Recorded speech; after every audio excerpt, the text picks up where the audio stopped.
para a glória do teu nome, é que nós te oramos agradecidos. Amém. Amém. Passamos a palavra ao pastor.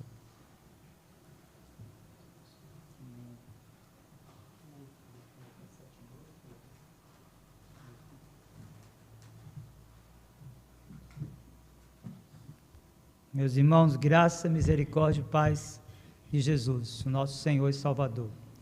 Quero saudar você que nos acompanha através do nosso canal, também pelas páginas do Facebook, você que está sintonizado aí através das ondas da Rádio 98 FM, do seu aplicativo aqui no nosso município, na zona rural, aqui no Piemonte da Chapada, aqui no semiárido baiano, você que está em outro estado, em outro município, em outro país, nos acompanhando, nós queremos anunciar as verdades reconciliadoras da Palavra de Deus, e eu quero convidá-los que abram a Escritura lá na carta de Paulo aos Filipenses, capítulo 2, a partir do 12 até o 18. Filipenses, capítulo 2, do 12 ao 18, é o texto para a nossa instrução, meditação nessa noite. Filipenses 2, do 12 ao 18, você vai acompanhar a leitura, você que está na sua casa, acompanhando pela internet ou pela rádio. Após a leitura nós teremos uma oração. Mantenha a sua Bíblia aberta para acompanhar a exposição desse fragmento dessa literatura paulina aos Filipenses. Filipenses 2, a partir do 12 e ao 18, a Escritura diz assim: assim, pois, amados meus, como sempre obedecestes, não só na minha presença, porém muito mais agora na minha ausência, desenvolvei a vossa salvação com temor e tremor, porque Deus é quem efetua em vós, tanto querer como realizar, segundo a sua boa vontade.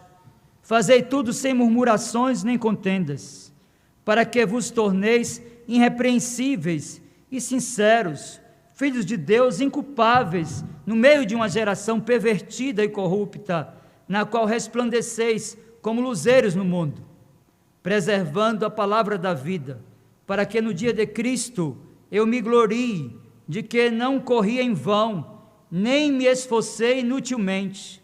Entretanto, mesmo que seja eu oferecido por libação sobre o sacrifício e serviço da vossa fé, alegro-me e com todos vós me congratulo. Assim vós também, pela mesma razão, alegrai-vos e congratulai-vos comigo. Vamos orar mais uma vez, suplicando a graça de Deus na exposição da sua palavra.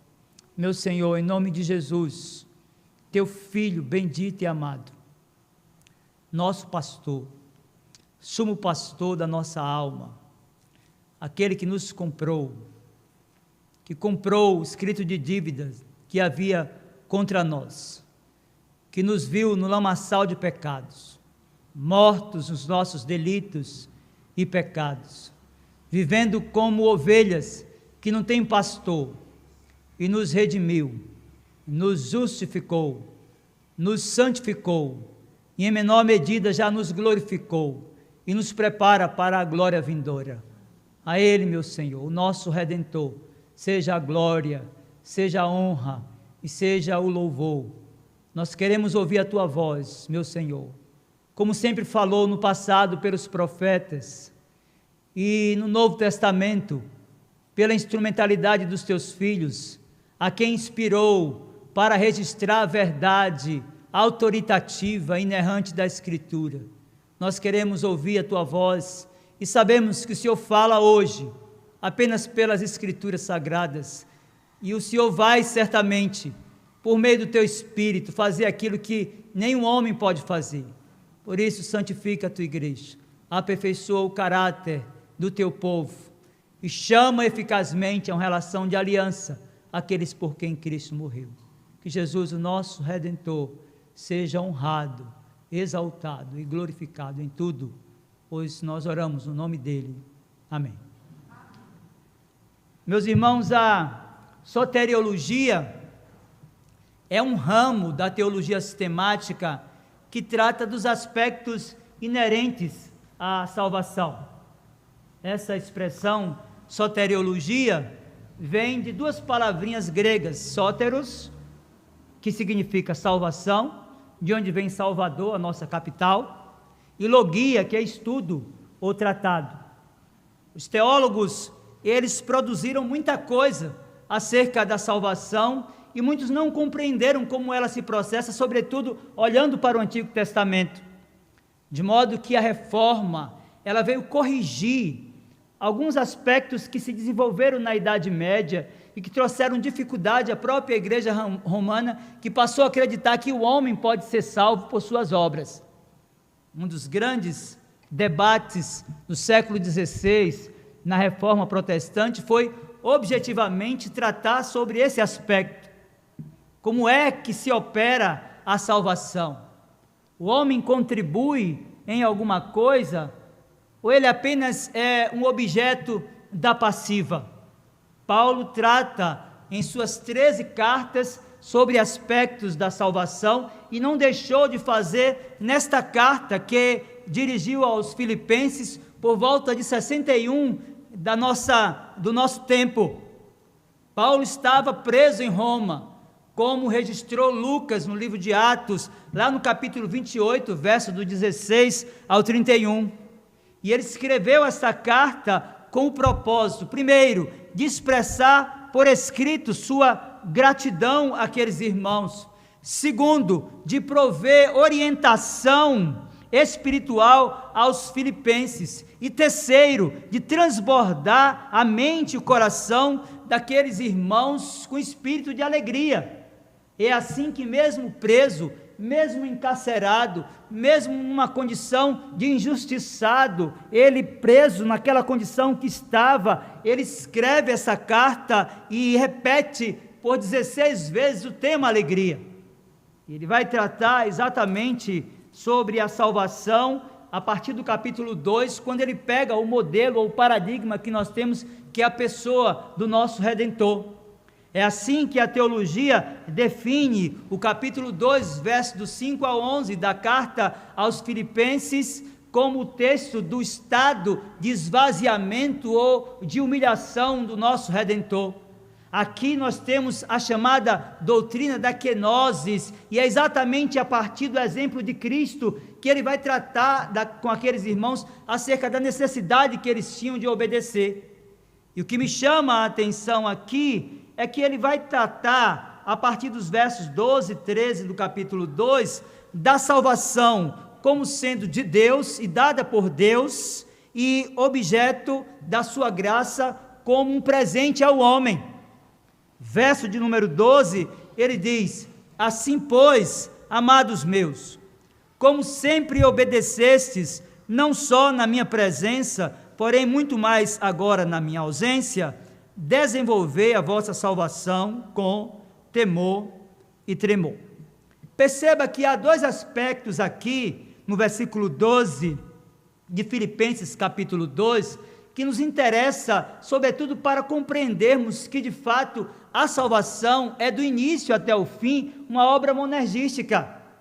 Não há qualquer sinergismo, não há qualquer contribuição do homem. O homem não pode, em tempo algum ou de forma alguma, contribuir, cooperar. Ele não pode, por suas obras, ele não pode, por suas volições, se achegar a Deus e abraçar essa graça salvadora revelada e ofertada pelo Senhor Jesus Cristo. Isso, objetivamente, porque o homem no seu estado natural, ele encontra-se morto nos seus delitos e pecados. Daí Paulo, escrevendo aos Efésios, no capítulo 2, verso 1, ele vai dizer: ele vos deu vida, estando vós mortos nos vossos delitos e pecados. Então a justificativa paulina para defender a ideia de que a salvação é de fato uma obra de Deus e ofertada por Deus, é que o homem está morto, e estando morto nos seus delitos e pecados, ele não tem como se achegar a Deus, não há nada de bom nele que possa fazer com que ele se incline para as coisas do alto. Não há nada de bom nele que possa fazer com que, de alguma forma, ele deseje essa estrutura de vida que nós temos e esses valores que nós defendemos como chamados valores judaicos cristãos. Então Paulo diz: assim pois, amados meus, como sempre obedecestes, não só na minha presença, porém muito mais agora na minha ausência, desenvolvei a vossa salvação com temor e tremor.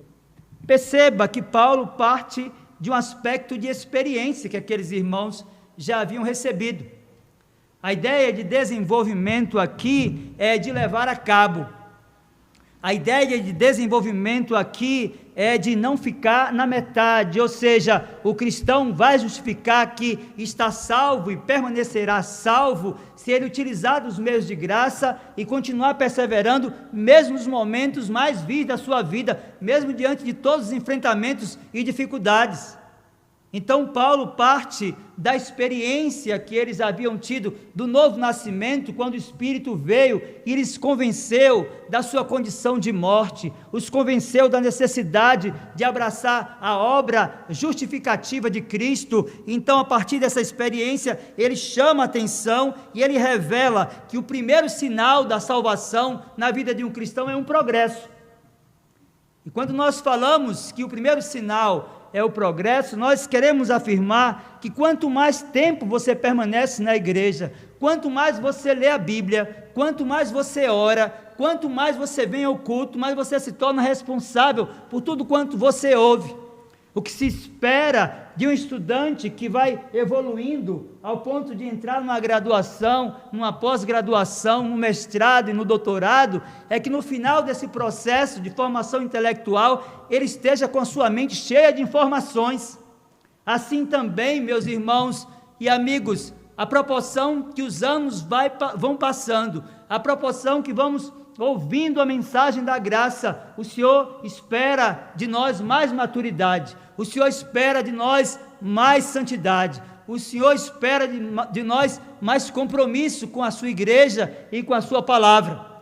Então, o primeiro sinal que nós temos aqui da salvação, que é obra da graça, que é obra de Deus no coração do homem, é o progresso. Paulo diz: desenvolvam, ou seja, levem a cabo, não deixem pela metade. Mas há um outro aspecto aqui, ainda nesse aspecto da salvação, que nos compete tratar, e ainda está no versículo 13, pois o apóstolo disse: porque Deus é quem efetua em vós, tanto querer como realizar, segundo a sua boa vontade. Meus irmãos, ainda que a salvação seja uma oferta da graça que é dada ao homem, ela tem a sua relação de pertencimento com Deus. Nenhum homem, por mais hábil que seja, por mais douto que seja na leitura e na exposição das Escrituras, terá as competências necessárias para conduzir um pecador ao arrependimento. Por mais técnico, por mais profundo, por mais espiritual que ele seja na exposição, por mais convincente que ele seja na exposição das Escrituras, ele jamais poderá fazer aquilo que só o Espírito Santo pode fazer, que é convencer o homem do pecado, da justiça e do juízo.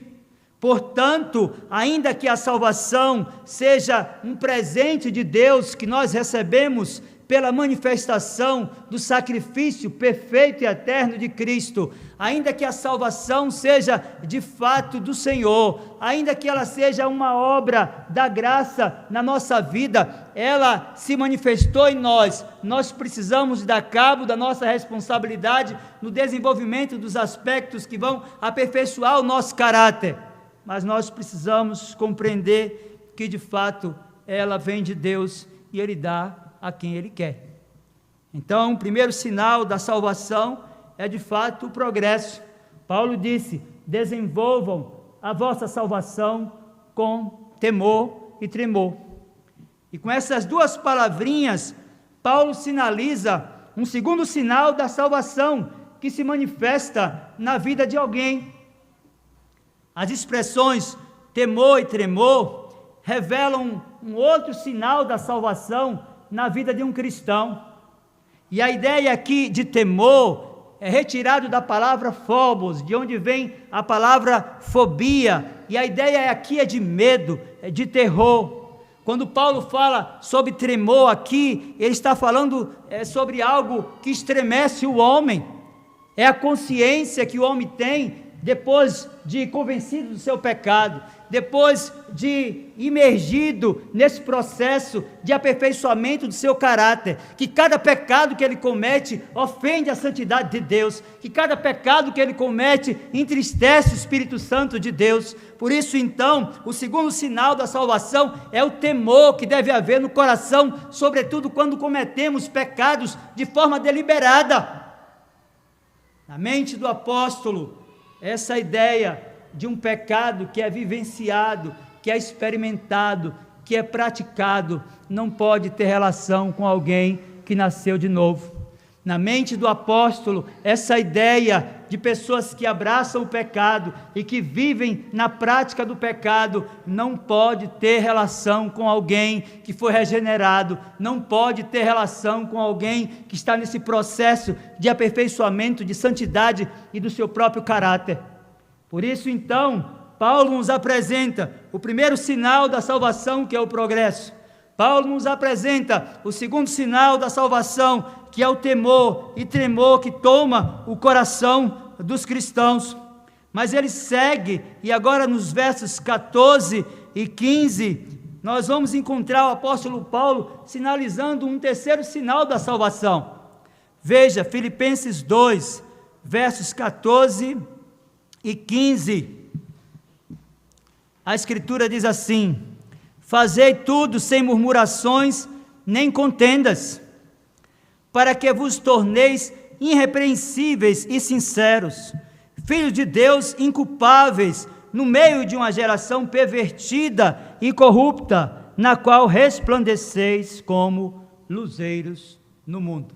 Meus queridos irmãos, o terceiro sinal da salvação, e que se manifesta na vida de todo aquele que pela graça de Deus foi objeto do amor eletivo de Deus na eternidade, é objetivamente a serenidade e a segurança que todo crente deve ter. E quando nós falamos sobre serenidade e segurança, nós consideramos dois aspectos da vida humana. Primeiro, a serenidade e segurança para enfrentar as vicissitudes da vida. Não há de se admitir que um cristão, que por mais provado que seja, que mais sacudido nas suas estruturas, perca a serenidade, perca a consciência da soberania de Deus, perca a consciência da providência de Deus. Meus queridos irmãos, de fato, o cristão, ainda que sacudido, ainda que desestruturado, ainda que arremessado à parede, ainda que naufragando, ele terá sempre serenidade, ele terá sempre segurança para enfrentar as suas lutas, para enfrentar as suas batalhas, crendo que o Deus da providência há de visitá-lo, há de justificá-lo, há de glorificá-lo, e há de agir com poder, a fim de que ele tenha tudo quanto ele necessita para enfrentar os seus labores e as suas lutas. Por isso, ao olharmos para a exposição de Filipenses capítulo 2, versos 14 e 15, nós vamos compreender que deve haver essa serenidade, deve haver também essa segurança, isso do ponto de vista dos nossos enfrentamentos. Mas há um outro aspecto aqui que nós devemos pensar, ao olharmos para esta passagem e associá-la a esse terceiro sinal da salvação, como sendo a serenidade e a segurança. Isso nos traz a consciência de que todo cristão deve compreender que, tendo sido salvo, tendo sido justificado, tendo sido santificado, ele permanecerá salvo até o fim da sua vida. Meus irmãos, não são os nossos pecados, meus irmãos, não são os nossos temores, meus irmãos, não pode ser absolutamente nada que possa nos retirar da presença de Cristo Jesus. Devemos lembrar, sobretudo, quando Paulo escreve aos Romanos, lá no capítulo 8, que ele passa a fazer uma série de perguntas. Quem nos separará do amor de Cristo? O Senhor Jesus, lá em João capítulo 10, disse que as suas ovelhas ouvem a sua voz e lhe seguem. Ele disse mais, que ninguém as arrebatará das suas mãos. Por isso Paulo ensina aos irmãos lá em Filipos, que o terceiro sinal visível da salvação, que é a graça de Deus, que é dada ao homem por meio de Jesus Cristo, é a segurança de que nós de fato estamos salvos, não por nós, mas por Jesus Cristo, por seu sacrifício, por aquilo que Ele fez na cruz, por ter pago o preço da nossa dívida, ter nos justificado e ter nos santificado para a eternidade. Mas o texto ainda vai nos mostrar que há de fato um quarto sinal da salvação que se manifestou de forma graciosa em nossa vida. E o quarto sinal da salvação também está no versículo 15. Veja, Paulo disse, para que vos torneis irrepreensíveis e sinceros, filhos de Deus inculpáveis, no meio de uma geração pervertida e corrupta, na qual resplandeceis como luzeiros do mundo. Meus irmãos, o quarto sinal da salvação é de fato a pureza. Paulo fala de um mundo corrompido. Às vezes nós hiperdimensionamos a condição de maldade que nós vivemos esses dias. Achamos que a nossa geração é a mais pervertida de todas, quando nós esquecemos, por exemplo, de Sodoma e Gomorra. Achamos que a nossa geração é a mais pervertida de todas, quando nós nos esquecemos do registro de Gênesis capítulo 6, onde a maldade ocupou o coração do homem a tal ponto que isso trouxe tristeza profunda ao coração de Deus. Meus irmãos, esta geração, essa condição em que nós vivemos nesses dias, não é em nada diferente de outras situações, tempos e períodos e locais que outros irmãos como nós viveram. Para eles, quanto para nós, o padrão da Escritura é uma vida de santidade. Para eles, o quanto para nós, o padrão da Escritura é uma vida que glorifique a Deus, de modo a que as pessoas nos enxerguem como sal e como luz. É importante, então, pensarmos também dentro do pensamento paulino, quando escreve a carta aos Romanos, lá no capítulo 12, versos 1 e 2, quando ele disse: rogo-vos, pois, irmãos, pelas misericórdias de Deus, que apresenteis o vosso corpo por sacrifício vivo, santo e agradável a Deus, que é o vosso culto racional, e não vos conformeis com este século, mas transformai-vos pela renovação da vossa mente, para que experimenteis qual seja a boa, agradável e perfeita vontade de Deus. Meus irmãos, de fato, o quarto sinal pelo qual você pode identificar um cristão genuíno é o estado de santidade, de pureza da sua mente.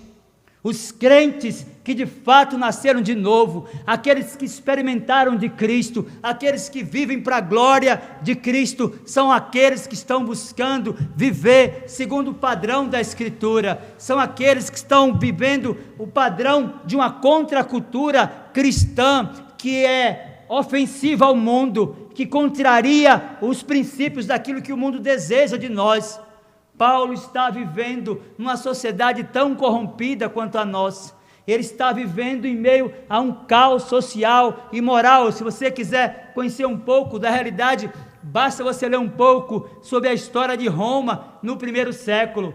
Meus queridos, aquela era uma condição de imoralidade como é a nossa, mas Deus exige de nós uma vida de pureza, uma vida de santidade, para que as pessoas olhem para nós e vejam que as nossas relações são diferentes, vejam que os nossos valores são diferentes, vejam que de fato nós somos pessoas que respeitamos as diferenças, nós somos pessoas que nos amamos apesar das nossas diferenças. Meus irmãos, de fato, este é o quarto sinal de um crente verdadeiramente regenerado. Este é o quarto sinal de um crente verdadeiramente nascido de novo. É um homem santo, é uma mulher santa que vive para a glória de Deus, que ocupa a sua mente com as coisas do alto.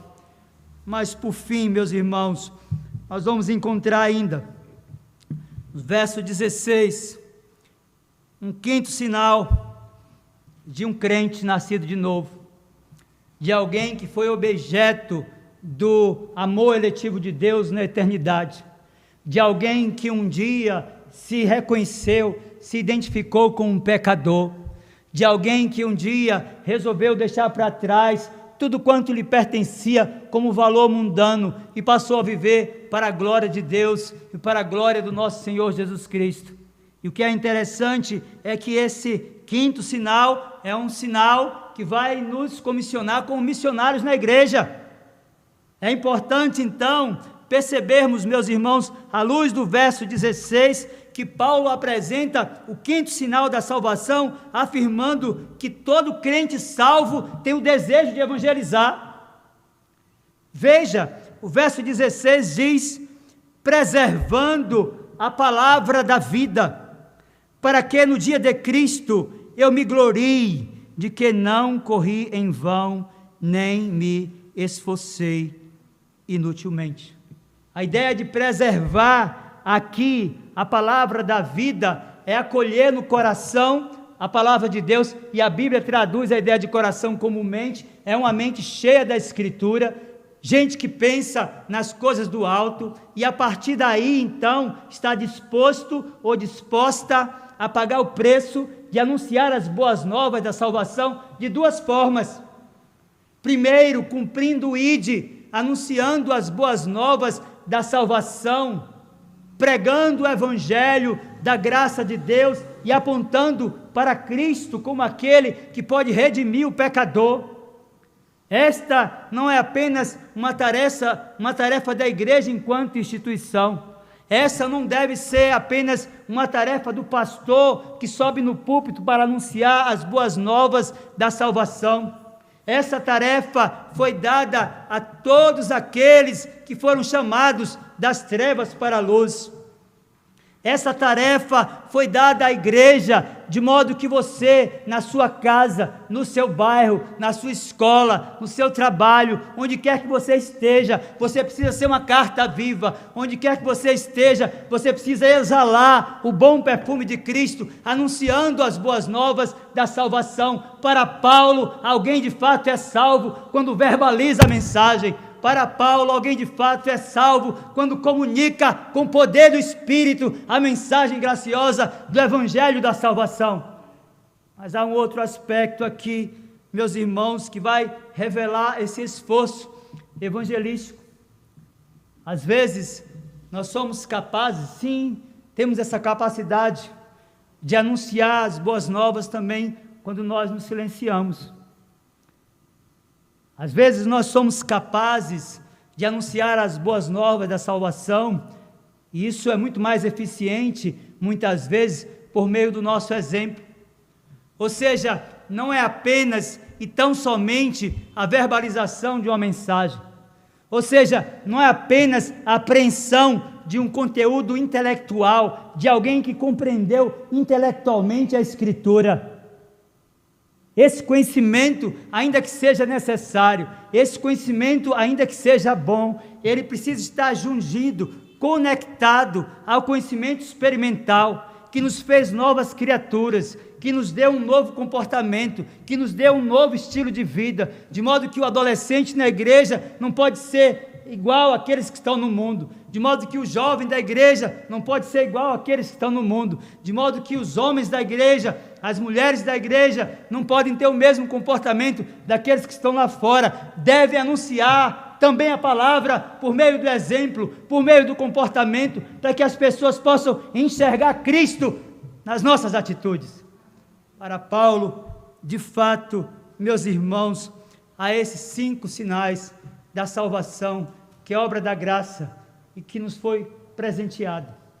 Ele disse que o primeiro sinal é o progresso. Desenvolvei a vossa salvação. Ele disse que o segundo sinal é o temor e tremor. Nós devemos tremer diante do Deus Santo e não pecarmos contra Ele. O terceiro sinal é a serenidade e segurança que temos para enfrentar os obstáculos e a certeza que temos de que de fato estamos salvos. O quarto sinal é o sinal da pureza. Todo crente deve ter vida de santidade. E por fim, ele disse que o quinto sinal é esse esforço evangelizador. Então ele vai concluir a passagem, versos 17 e 18 de Filipenses capítulo 2, dizendo assim: entretanto, mesmo que seja eu oferecido por libação sobre o sacrifício e serviço da vossa fé, alegro-me e com todos vós me congratulo. Assim vós também, pela mesma razão, alegrai-vos e congratulai-vos comigo. Veja então que Paulo encerra esse fragmento da carta aos Filipenses, evocando 2 imagens que ele chama para ele mesmo. A primeira imagem é a imagem de um atleta. Entretanto, mesmo que seja eu oferecido por libação sobre o sacrifício e serviço da vossa fé, alegro-me e com todos vós me congratulo. A segunda imagem é de fato a imagem de um sacrifício de si mesmo.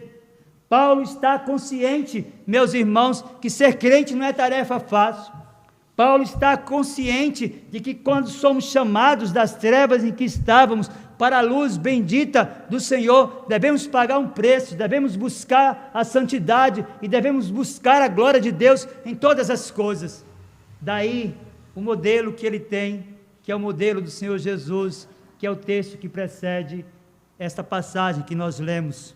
Filipenses capítulo 2, verso do 5 até o 11, nós encontramos a quenoses, que é o estado de esvaziamento do Salvador, e nessa passagem aqui, ele vai dizer que a regra, que o padrão, que o paradigma é a pessoa de Jesus Cristo. Então, se espelhe nele, viva para a glória dele, e tenha certeza que assim você manifestará esses 5 sinais de alguém que foi encontrado por Cristo e salvo por Ele. Que Ele mesmo aplique a sua palavra no nosso coração. Vamos ficar de pé. Vamos orar.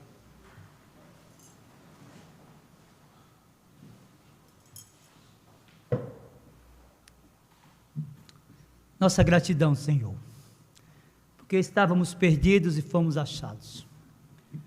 Porque vivíamos como ovelhas que não têm pastor, mas o sumo pastor da nossa alma nos encontrou, nos trouxe ao redil das ovelhas, e nós temos recebido dele o alimento que necessitamos para a nossa caminhada. Ajude-nos, Senhor, porque por nós mesmos nós não podemos, a evidenciar esses 5 sinais de que de fato estamos salvos.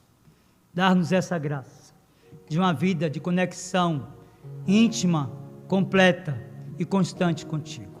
Use-nos como agentes da graça nessa igreja, no nosso município, para que aqui Cristo seja honrado, para que as nossas relações sejam relações que evidenciem que somos de fato cartas vivas, que evidenciem que de fato somos e exalamos o bom perfume de Cristo. Conceda-nos uma noite na Tua paz e uma semana debaixo do Teu poder, pois nós oramos no nome de Jesus. Amém. Recebam a bênção, irmãos. Que a graça do Senhor Jesus, o amor de Deus, o nosso muito bondoso Pai, o poder, a comunhão e as consolações do Santo Espírito de Deus, sejam sobre vós, irmãos, e sobre vós repouse. Assim vos abençoe Deus Pai, Filho e Espírito Santo. Amém.